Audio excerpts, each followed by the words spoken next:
tu n'apprends pas tous les jours, tes concurrents le feront. Voilà. Le front, je sais pas. Bonjour, c'est Belrix. Je suis content de te retrouver pour ce nouveau contenu. Alors, voilà, petite émission. On va quitter le business automatique. Là, on va parler plutôt de vente. Parce que ça m'intéresse aussi. Ça fait partie. Parce qu'il y a une différence entre le marketing et... Oh, je sais que c'est difficile à apprendre. Ça fait du temps que... Enfin, ça fait du temps. J'ai pris longtemps à comprendre la différence entre marketing et vente. Mais je te dis, si tu me connais pas encore, je suis un entrepreneur investisseur, infopreneur, associé dans plusieurs business, et je suis libre financièrement grâce à mes différents systèmes. Je suis très dans le système. Donc, j'ai pas commencé tout en étant, alors, je vais pas me la jouer entrepreneur à succès, je suis né, blablabla. Non, je suis parti de zéro. J'ai commencé en bas d'échelle en tant qu'entrepreneur. Déjà, je suis rentré. Je suis arrivé en bas de l'échelle en tant que salarié. Je suis entré. Alors, j'étais consultant. Ensuite, j'ai accepté un travail moins bien payé pour revenir dans la région où j'avais quitté ma copine de l'époque qui est devenue mon épouse d'ailleurs. Je voulais rentrer à Lyon, puisqu'elle faisait ses études à Lyon. Je te parle d'une époque qui évolue, hein. Ça date. Donc du coup, j'étais jeune ingénieur, consultant. Je me dis, tiens, j'ai accepté un travail d'analyste programmeur. Donc c'est le plus bas de l'échelle dans l'informatique. Et j'ai gravi les échelons. Grâce à mes talents d'entrepreneur, j'étais un intrapreneur puisque j'ai gravi les échelons en me vendant. Et finalement, j'ai voulu être libre financièrement. Donc j'ai trouvé des solutions. Investissement locatif. Et surtout, système. Voilà comment... Franchement, le business, l'investissement locatif, c'est bien. Mais pour avoir beaucoup d'impact, pour avoir un impact fort, pour devenir libre financièrement, il n'y a pas mieux que le business. Donc si ça t'intéresse ces sujets, n'hésite pas à t'abonner. Aujourd'hui, je vais plutôt aller dans la vente, parce que c'est un sujet que je n'aborde pas souvent. La différence entre le marketing et la vente, c'est de moins en moins vrai, mais pour moi, et la plupart des marketeurs de l'époque pensaient ça, faire connaître le produit, c'est du marketing. La vente, c'est l'argumentaire de vente, pour convaincre. Pour prendre une idée, c'est le marketing, c'est faire la pub pour t'amener au magasin. Une fois que tu rentres dans le magasin, il y a le vendeur qui te fait l'argumentaire de vente. C'est la même chose. Donc, alors, ne crois pas que si tu veux te retranscrire dans l'infoprenariat, le commerce en ligne, la pub, le marketing, c'est de la pub. Publicité Facebook, publicité en faisant des articles, en faisant du content marketing, donc en faisant du trafic naturel, publicité AdWords, ça c'est de la pub. Faire venir les gens sur ton commerce en ligne. Une fois que tu es dans le commerce en ligne, c'est à toi de jouer, tu dois convaincre. Et ça, c'est de la vente. Et si tu n'apprends pas tous les jours, tes concurrents le feront. Voilà pourquoi je te dis, apprends. Moi, je n'arrête pas d'apprendre, même si je me dis, bon, tiens, j'atteins mon objectif de vie, j'arrête. Non. Parce que, franchement, si j'arrête d'apprendre, je suis mort. Intellectuellement, je suis mort. Ma vie est finie. Je ne veux pas me retrouver comme à l'époque où je considérais que je savais tout, que j'avais un top niveau, j'étais passé, j'avais quitté le statut de chef de projet, j'étais passé cadre. Oh, non, j'étais passé cadre. Oui, j'étais passé cadre parce que j'avais assez... Tu te rends compte comme... Mais franchement, j'avais accepté de perdre mon statut cadre en étant consultant pour accepter de me rapprocher. Mais je n'étais pas resté longtemps non cadre.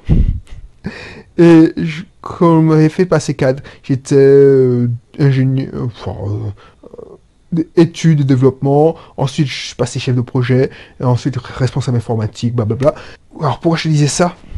C'est grâce à la vente. La vente de soi, déjà. Quand tu es confiante, quand tu sais te vendre, quand tu sais que tu as confiance en toi, tu connais tes capacités, c'est pas de la prétention, c'est savoir ce qu'on vaut. Ça, c'est la vente de soi. Et pourquoi j'étais sûr de moi? Alors, je change de sujet. Pourquoi? Parce que je savais que... Pourquoi j'étais bon? Parce que j'étais passionné, donc j'apprenais. Mais le problème, c'est que j'étais devenu un expert de ce que j'apprenais, c'est-à-dire l'informatique. Par contre, j'ai pris une belle claque quand je suis arrivé dans l'infoprenariat, parce que j'ai commencé comme ça, c'est que je devais tout apprendre, autre l'informatique. Je pensais que c'était le doigt dans le nez quand j'avais fait le plus dur, la technique. Non, le doigt, le plus dur, c'est vendre. Et j'ai dû faire des formations en vente. Alors j'ai appris moi-même, j'ai appris en achetant des formations en ligne, j'ai appris en achetant des livres. C'est pas drôle de lire des livres de marketing, c'est pas drôle de lire des livres de vente, les livres de persuasion, les livres de négociation. Mais ça, c'est hyper important. Et pourquoi je te dis ça? Parce que j'espère ne plus avoir à être prétentieux, arrogant, en me disant ouais, j'en sais déjà beaucoup, et me pourrir le cerveau en passant, en stagnant devant la télé. Voilà c'était mon quotidien. Mais en même temps, j'étais pressé. Alors, je me cherche pas d'excuses, mais j'étais tellement pressé dans mon cerveau, on me purgeait le cerveau. C'est comme une éponge qu'on tord. On sort de toutes les gouttes de mon cerveau. Quand je rentrais chez moi, j'avais qu'une envie, c'est de regarder la télé. Et puis, j'étais pas challengé. Le moment où j'étais challengé, c'est quand je me dis, tiens, je dois me bouger le cul. Oh, excuse-moi si je suis vulgaire, je dois me bouger le cul en disant, mais non, je peux pas continuer comme ça. Je peux pas trembler en disant, purée, le mec, il me sort que, il me prépare psychologiquement, il me met déjà de la vaseline pour me dire, attention, cette année, je pourrais pas t'augmenter. Ou, voilà, je voulais pas. J'ai trop connu du rachat. La société où j'étais encore, en 14 ans, s'est fait racheter 3 fois. Et tu sais très bien que, à mesure que tu montes dans la hiérarchie, les échelons, ta place saute. Surtout dans l'informatique. On n'a pas besoin de plusieurs responsables informatiques. Donc, directeur informatique, c'est encore pire. Donc, si ta société qui se fait racheter, tu sautes. Et j'ai pas peu. Enfin, bref. Donc, pourquoi je te dis ça? Parce que c'est ça qui m'a sauvé. Quand je suis arrivé, et pourquoi j'ai réussi à faire grossir mes revenus, c'est parce que j'ai compris très tôt que je devais apprendre. Je devais apprendre le référencement naturel. C'est ma première. Alors, tu vas me dire que c'est technique, mais on n'avait pas besoin de ça dans mon boulot. J'apprenais à développer, à programmer. Mes apprentissages, c'est comment faire fonctionner un serveur d'application, comment faire fonctionner du Java, enfin, comment apprendre à coder, comment mener un projet, enfin, bref. Mais je n'avais aucune idée. Pour moi, le marketing, la pub, c'était que dalle. Pour moi, la vente, c'était que dalle. Et si tu ne prends pas le temps d'apprendre, si tu n'apprends pas, tes concurrents le font. Même si tu travailles et tu es un intrapreneur, c'est-à-dire que tu es salarié et tu veux monter les échelons. Si tu n'apprends pas, tes concurrents le font. Si tu n'apprends pas à te vendre, ben c'est ça. Tu ne pourras t'en prendre qu'à toi-même si tu as une promotion qui te passe sous le nez, alors que tu sais très bien que tu es meilleur que cette personne. Combien de fois j'ai eu des gens qui ne savaient pas se vendre. Ils étaient pertinents quand ils te parlaient en face-to-face, c'est-à-dire en face-à-face. Ils étaient pertinents. Les mecs ou les filles, voilà, ils avaient de bonnes idées. Mais en assessment, c'est-à-dire en entretien, parce qu'on faisait monter, alors on dit, c'est pas français quand on dit monter, mais on essayait de faire évoluer les collaborateurs. Combien de fois ils se sont effaudrés parce qu'ils n'apprenaient pas? Ou il y a des gens qui pensaient qu'ils savaient tout. Ils avaient leur avis sur tout. Ils sont en bas de l'échelle. Ils étaient téléopérateurs, mais ils ont leur avis comment le directeur doit gérer le truc, comment tel directeur commercial, comment le directeur opérationnel. Ils avaient leur avis sur tout. C'était ces gens, mais ils avaient le mauvais mindset. Donc, ils n'apprenaient pas. Donc, ils ne savaient pas se vendre. Tu vois, c'est ça que je veux te montrer. Alors, quand tu es entrepreneur, je passais aux entrepreneurs. Quand tu es entrepreneur, le savoir-être, quand je dis que c'est le 60%, c'est ton état d'esprit, ça marche aussi quand tu es entrepreneur. Tes compétences techniques, c'est 40%. Et encore, quand je disais ça, que tes compétences techniques, c'est moindre, c'est 20%. Surtout quand tu commences à monter dans la hiérarchie. Allez, 40%, voilà, 40%, parce que voilà. Ensuite, 60%, tu as tes capacités. Tes capacités, c'est la ponctualité, c'est s'adapter, savoir apprendre de ses erreurs, c'est des capacités à évoluer. Voilà. Et ça, tu le vois. Alors je dis 40, il te reste 60, il te reste 30% de tes capacités. Et, allez, on va dire 20% de tes capacités et 40% de tes valeurs. Si tes valeurs sont pourries, les gens, ils vont pas vouloir te faire confiance. C'est ça. Et voilà. Les valeurs, c'est difficile d'apprendre, de changer de valeur. Mais tu peux travailler tes compétences. Tu peux agir sur 60% de ta décision. Donc voilà, déjà, si tu es embauché dans ton entreprise actuelle, c'est que tes 40% de valeur, tu les as. Parce qu'ils ne t'auront pas embauché ils auraient décelé une absence d'éthique, voilà, si tu n'étais pas loyal, par exemple. Mais 40% ou 30%, je ne sais plus les pourcentages, de capacité, de compétences, tu peux t'améliorer. Tu peux t'améliorer. C'est comme ça que je suis monté. Je suis monté parce que je me suis amélioré.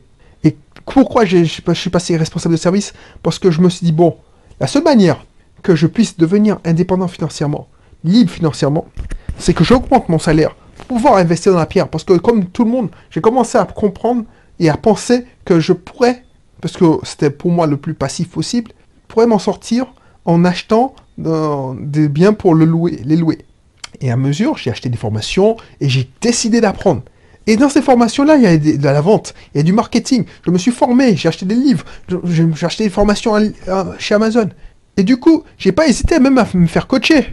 Et du coup, j'ai su mieux me vendre. Le mec qui savait pas parler, le mec qui n'avait pas de... Voilà, j'étais à l'aise qu'avec mes machines, qui était introverti. Ah ben, en apprenant, en ayant le feu sacré, parce que j'y croyais, que je devais m'en sortir. Ah ben, voilà, j'ai su me vendre, j'ai su monter les échelons. Et je suis passé responsable de service. Or toi, si tu dis, ouais, c'est dégueulasse, un tel n'a pas eu le poste parce qu'il a couché à quelqu'un ou il est dans les petits papiers. Non, détrompe-toi, c'est ta faute. Pourquoi tu n'es pas dans les petits papiers? Pourquoi tu ne sais pas te vendre? Être dans des petits papiers, c'est pas faire du lèche. Moi, je suis pas un adepte du serrage de pompe. Je léchais pas le cul. Non mais, franchement, je parlais comme que je te parle là. J'étais connu pour mon franc-parler et ma brutalité dans mes propos. Mon pragmatisme. Je t'ai déjà dit dans certaines émissions. Je ne léchais pas les culs. Au contraire, certaines fois, on ne montrait pas aux clients.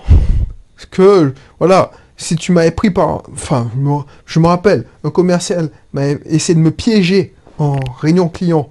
On était sur une propale, c'est-à-dire on était en signature de contrat. Le mec, avant la réunion, il me dit, Audrey Cédric, considère que tu es seul dans cette réunion. Moi, je suis avec les clients.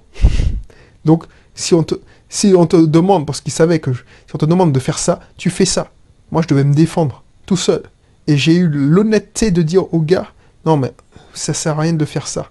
Et je sais, c'est comme ça qu'on a gagné le contrat. Parce que les mecs, ils savaient que quand j'entrais et que je donnais ma parole, quand je disais on va faire le truc, et quand je disais on va le livrer dans tant de temps, c'était pas des paroles en l'air.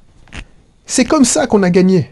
Parce que le fait de donner la bonne information et de dire aux gens, voilà, vous aurez un intranet, un extranet, puisque c'était le projet, je ne trahis pas un secret, dans la proposition, on a gagné la proposition grâce à on a gagné le contrat qui pesait plusieurs millions d'euros. Et on me faisait, justement, je me disais, tiens, mes boss avaient quand même confiance en moi, parce qu'ils me envoyaient discuter avec un commercial dans un contrat à plusieurs millions d'euros, mais bon, ça c'est entre parenthèses. On a gagné le contrat, parce que les mecs, opérationnellement, on avait verrouillé le truc, et ils savaient qu'ils auraient une transparence grâce à mon extranet. Grâce à mon extranet où je leur donnais les chiffres en temps réel sur l'activité. On nous montrait les chiffres du centre d'appel en temps réel. Et ils savaient que j'allais le livrer, je m'étais engagé, on le livrait à l'heure. Même si je travaillais 12 heures, 14 heures par jour pour le livrer à temps, ils savaient. Donc quand je leur expliquais pourquoi on ne le referait pas, parce que ça... Ils ont compris. Je ne veux pas cirer les pompes pour cirer les pompes. Je ne veux pas décevoir mon client. Je ne veux pas dire, tiens, on le fera, parce que... Et puis, je déçois.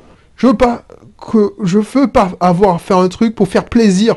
Je veux les résultats concrets pour mon client. Je veux que ce soit une réussite mutuelle. C'est pour ça qu'on a gagné le contrat. Et c'est pour ça qu'on m'envoyait à la fin. C'est pour ça qu'ils étaient dégoûtés quand je parte. Et ça, bref. Je me souviendrai toute ma vie qu'on m'a envoyé discuter avec un directeur des achats. Moi, un informaticien. Il savait pas. Bref. Et pourquoi j'ai réussi? parce que aucun commercial ne voulait aller ou n'était disponible. Et le directeur des achats exigeait que je vienne discuter à Paris, alors que je devais prendre le train. Je me souviens toute ma vie, j'ai pris le train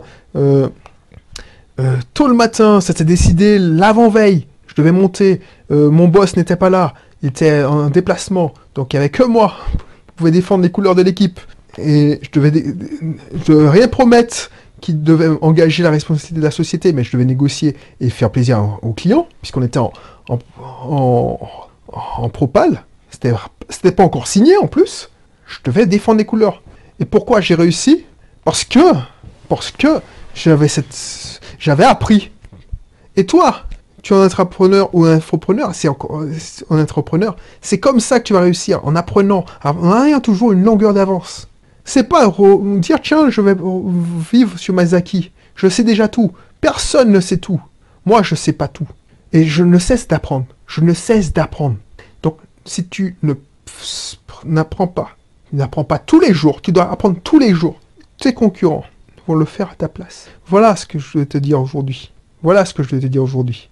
Et moi, pour te permettre d'apprendre, et je veux te remettre encore sur la tapis, c'est pour ça que j'insiste encore sur cette formation et encore sur cette formation. C'est ma formation fétiche, parce que, voilà, j'ai l'impression que c'est l'une des meilleures formations, pas parce qu'elle coûte cher, tout ça, c'est parce que c'est la base. Mieux apprendre pour mieux réussir sa vie. Donc clique sur le lien que je mettais dans la description. Le prix est dérisoire par rapport à ce que ça peut te rapporter. C'est ça qui m'a sauvé. Je partais pas... Personne n'aurait parié sur moi. Quand je me souviens, j'ai été traumatisé. Alors traumatisé, c'est un grand mot. Quand je me retrouve, moi, un des rares souvenirs d'enfance de ma maîtresse de ma petite section, elle est décédée. D'ailleurs, je me souviens toute ma vie. Je ne pourrais pas te dire l'exercice, mais elle m'a fait recommencer un truc, elle me traitait de loose. Enfin, j'avais l'impression qu'elle se disait, mais tu es un vrai con, toi. Tu n'arriveras à rien parce que je n'arrivais pas à faire un exercice. J'étais introverti, j'étais timide. Je portais le fardeau de mon prénom. Je te rappelle que je m'appelle Audrey. Pour un mec, c'est un prénom de femme. Une fille, je devais répondre. Je faisais petit que moi. Par manque de chance, j'étais obèse. Donc, j'avais rien pour moi. Et pourtant, j'ai réussi. Pourquoi j'ai réussi? Parce que j'ai appris. Donc, je veux le même résultat pour toi. Donc, clique sur le lien. Clique sur le lien pour qu'on puisse savoir ce qu'on va faire. Pour que je puisse partager avec toi, pour que je puisse t'aider à sortir aussi. Même si tu ne pars pas d'aussi bas que moi. Si tu ne pars pas d'aussi bas que moi, eh ben, ça va le faire. Parce que tu vas avoir moins de difficultés. Voilà. Je te laisse.